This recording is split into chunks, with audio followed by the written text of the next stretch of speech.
Whoa. It's time for Degreelessness, all right? You're a little calm in the center of the storm. I'm your host, Shanghai Pete, your good buddy in the mix. And, well, to be honest, with everything happening over in Europe right now, I wasn't super excited or motivated to work on a video this week. So if any of you are over there or you have family over there, I hope you're all staying safe. Sorry this one's a little late, but, you know, Elden Ring. In the meantime, we do have a show to do, so let's get on with the Getting Deep Inside. First, just time for a quick recap of the week, and let's start with Call of Duty, everyone's favorite yearly installment of mud-colored internet shooting. Except that apparently the yearly installment thing is going to be a thing of the past, at least for a little while, as Activision announces they're taking a break for a year after they accidentally made Vanguard just a little bit too shitty. Oops.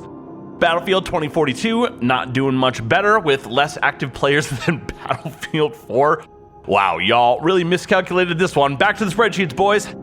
In other news, Valve announces a ban on Steam NFT games, so in theory, that's good, though don't start shrieking altruism and slobbing old Gabe's stinky knob quite yet.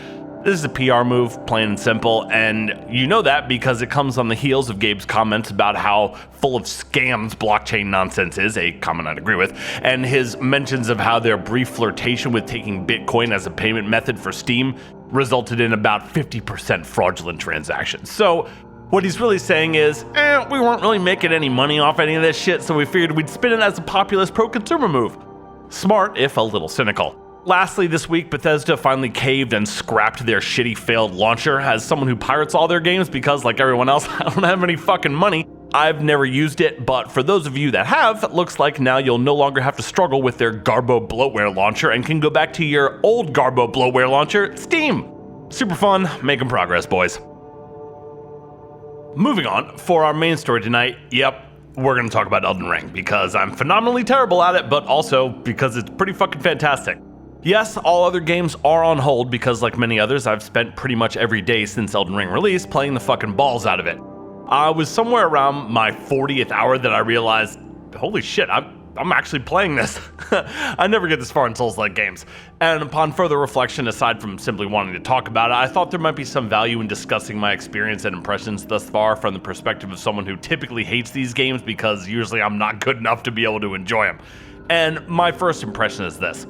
Give me a green cap and hearts for health, and you've got a fantastic Zelda game. Toss in a hook shot with some skulltulas, and fuck, bitch, I might never play anything else. PC modders, please get on that ship. Now, I know the comparison is hardly an original one, but I do think it's apt, especially with Breath of the Wild.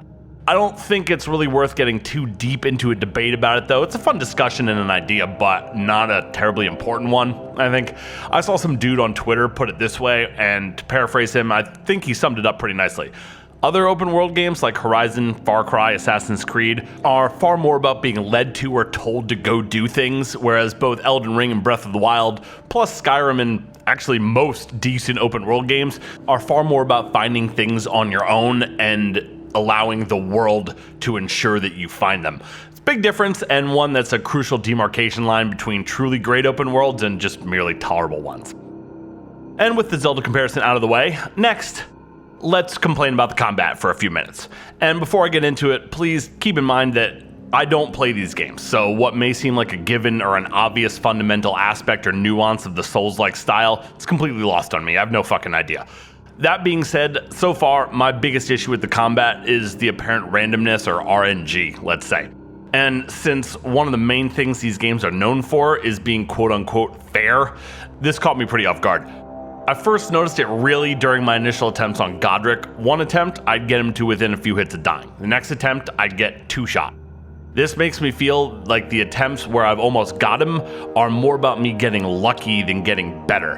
And that doesn't feel good.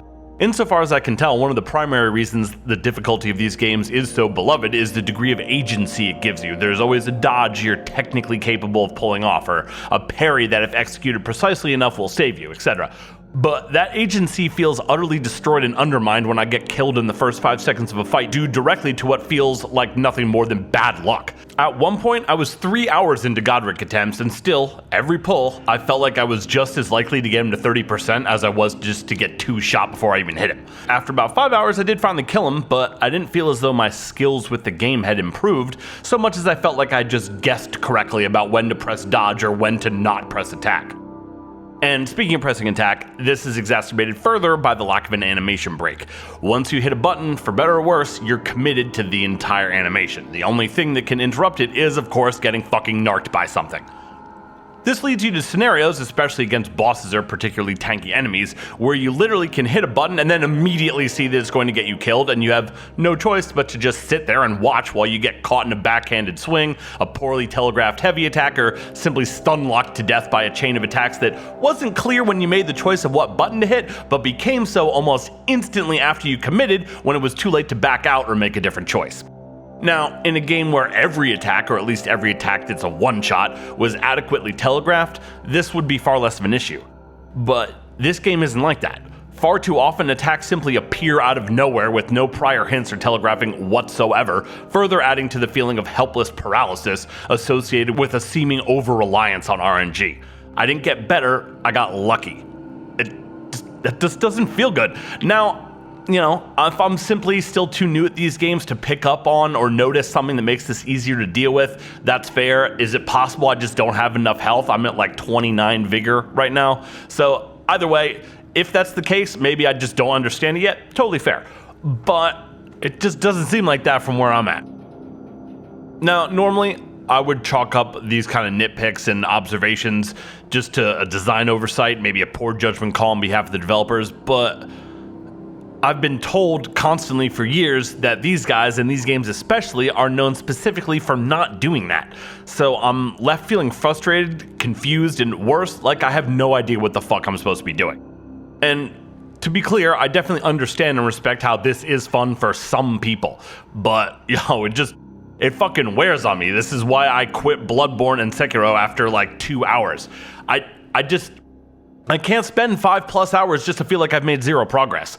And if you watch my Metroid Dread review, you'll know one of the things that I praised about that game was how despite the steep difficulty curve, you were coaxed with a very tangible feeling of progression. Fights gradually taught you how to prevail by offering more coaching as your skills got better and you earned yourself an increasingly longer look at the fight. In Elden Ring so far in many fights, I don't feel like I'm gradually getting better and better. In Metroid, when I eventually would beat a boss, it felt like the end of a long journey, an expected climax, but one well earned. In Elden Ring, more often than not, when I beat a boss, it comes as a surprise. Now, to me, that sounds like a combat formula that relies just a little too heavily on RNG. I shouldn't be surprised or caught off guard when I finally beat a boss. I should be expecting it.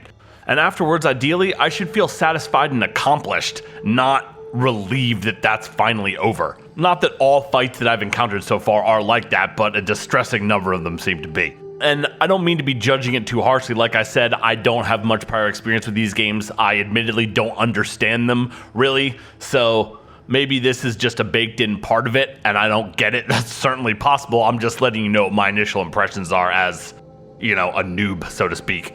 And for all these games are hyped up, I guess I expected something where the difficulty is just a little more advanced than what largely seems like it can be boiled down to guessing with almost zero margin for error. I feel like I spent all my time just trying to get behind a boss to hit it, only to just get AoE'd down by some huge spinning attack that I had no warning of. And even when I do, I almost never have enough time to move from melee range to what feels like the 50 fucking feet back needed to not get hit. Why is everything an AoE attack? Where other games like this, why do bosses apparently have no stamina stat? They just whirl around their arena spamming AoE attacks, and it feels like I just have to guess when I have a second to run in and hit it once.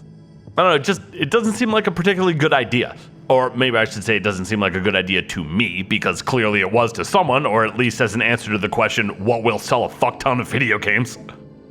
I can see the other side of it too, though. If every aspect of combat is too predictable and quantifiable, it's only a matter of time before a meta emerges that allows literally everything to be subverted with enough planning and number crunching, and that would definitely rob the game of much of the satisfaction that comes from triumphing over its challenges. So perhaps at least some element of RNG is necessary to keep that from happening. I mean, we've all seen how enough meta can completely turn a game inside out and effectively ruin it, so who knows? And again, remember, I have little to no prior experience with these type of games, so maybe this is just an obvious element that you're supposed to just brute force your way through, or maybe it's just a clear sign of someone that still needs to get good, as they say. I have no idea, so go easy on me in the comments. That all being said, of course, the mere fact that me, someone who typically has zero patience or ability in these games, is now 4 major bosses down, level 50 plus with 50 plus hours played, should tell you just how spectacular the overall design really is. Even mechanics or fights you can cheese can still be fun and rewarding. I spent about half a day dying to that mini boss in Rhea Lucaria Academy, Moongrum, you know, the guy that one-shots you if he parries you even once, only to just accidentally knock him down a hole on one attempt. Like, did I care that I didn't kill him with my sword? Fuck no. And shit rules anyway. They all rule. It all rules. All that shit rules. And right now I have Margit, Godric, Renala, and Radahn down. To get me to not only tolerate but actively engage with a game of this type with this kind of difficulty curve is practically an impossibility, yet they did pull it off with Elden Ring. Somehow, despite everything we just discussed, the game manages to keep me motivated with a realistic hope that I can continue to get better, or at least get luckier or out-level stuff, and that I have enough skill and agency to triumph over whatever it throws at me next. That's a Herculean feat and one that continues to impress me well into my 70th hour with it, so congrats, I guess, FromSoft, you got me. Moving on, let's briefly discuss the overall presentation. This shit looks like a goddamn Renaissance painting. What the fuck, geez. The design and visual world building is absolutely incredible, especially the architecture. It's total insanity. Castles and forts are absurdly detailed and ornamented cyclopean monoliths that like tower over the landscape. Gates, statues, and infrastructure are monumental edifices that leer imposingly down at you, hundreds of feet high, ancient and terrible. It's staggering and awe-inspiring. I feel like my eyes can't drink in enough of it. And they don't just look good, they're really well designed too. I especially like how many zones and areas have places you can explore but don't necessarily lead to anything. Other games would just put up an invisible wall to, for example, keep me from jumping down onto a roof and exploring, but Elden Ring doesn't. I don't necessarily care if it takes me anywhere consequential, let's say. I just like that I can explore. It makes locations feel more real and intricate and thus even scarier. However, it all just, I don't know, it feels a little bit too empty. And yes, I fully understand that the cold existential dread and oppressive melancholy smothering everything is crucial to the atmosphere in this kind of game in general. And it would be ruined if it were too expository, I agree. But I also don't think that just a little bit more background or proactive narrative would necessarily kill it either. I don't need to know everything, but I would argue that simply knowing who the protagonist is, maybe, and what they want, what their motivations are beyond get the MacGuffin, become the thing, are kind of bare minimums for even the most threadbare narrative. Like, literally all I know is that I want to get the thing, and I don't want to die, so I gotta kill the stuff before it kills me. That's the setup of like every NES game from 40 years ago. You can't give me even just a little bit more than Faxanadu did. Like, in fairness, I recognize that in many ways this is more of a personal taste thing, and that's cool, but my personal taste is that it's not quite enough. I don't know anything about this character, so I'm not attached to them or their struggle in any way. If it was just an action game, fine, but it's supposed to be an RPG.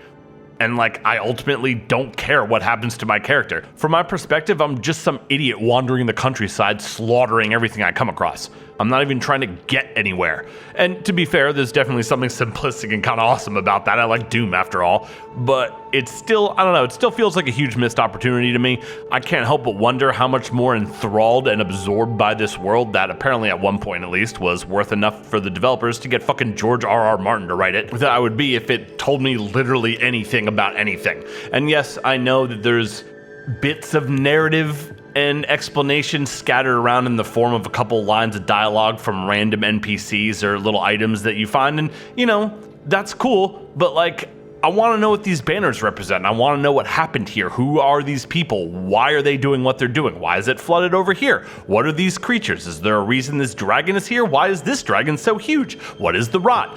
Instead, as gorgeous and breathtaking as the game looks, the lack of any substantial narrative background or framing means it ultimately means nothing to me beyond pixels on a screen, and I get how that's fine for some people and that's cool, but it kind of feels like a waste to me. Wrapping things up, frankly, I'm kind of shocked at how fantastic this turned out to be and how much it delivered. Since I started working on this video, I'm now, I think, level 62 and put in a total of over 70 hours. For a From Software Souls-like game, to get me this invested, it's basically unheard of. Somehow, they managed to fit the Souls-like formula into a game with the sprawling dungeoneering of Zelda, the dark medieval gothic splendor of Castlevania, and Skyrim's brilliant open-world exploration. Just think about that for a second. They didn't just get the style from one of those games right, they got all three, and in the process created something that feels relatively new and unique, and goes far beyond just a competent rehashing. The list of games to accomplish the feat of design and gameplay balancing on display here is incredibly short, and for once, kinda actually understand where all the 10s are coming from. And last but certainly not least, let's take a moment to appreciate how amazing a single-player game can be when it's not drowned in fucking microtransactions or desecrated by modern focus-grouped spreadsheeted tedium. Thank you, From Software, for not creating your game with systems designed to bleed all the interest and money out of me. And full disclosure, I wasn't actually intending this video to be a review when I started working on it, as at the time I think I had just over 30 hours and didn't think that would be enough. But at this point, at over 70, even though I haven't beaten it, I think my opinion and overall feelings on it are fully developed, at least enough to give it a score. Yes, I haven't beaten it, yes, I've only defeated 4 of the main bosses, and yes, I've never played more than an hour or 2 of any Souls-like game prior to this, but I'm giving it a score anyway, fuck you.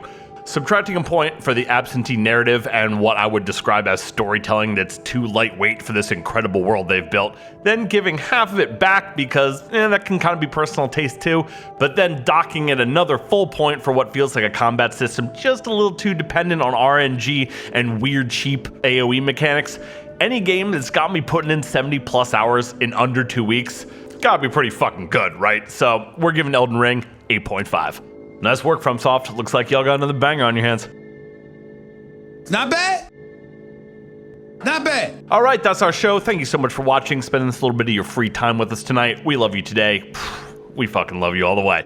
So, what do you think? Do I need to get good? Should I not have given it a score yet because I didn't beat it? Is there something about the combat system that I'm missing? Since I like this, should I try Bloodborne and Sekiro again? All these questions and more may or may not be answered in the comment section down below. In the meantime, stay safe out there, guys, and stay tuned to Degreelessness for more anti-industry mischief and unapologetic consumer advocacy. Remember, fuck the system, not the world. Woke up, smoke up, blunt, then I pass out. Woke up, what up, smoke up, blunt, then I'm back down.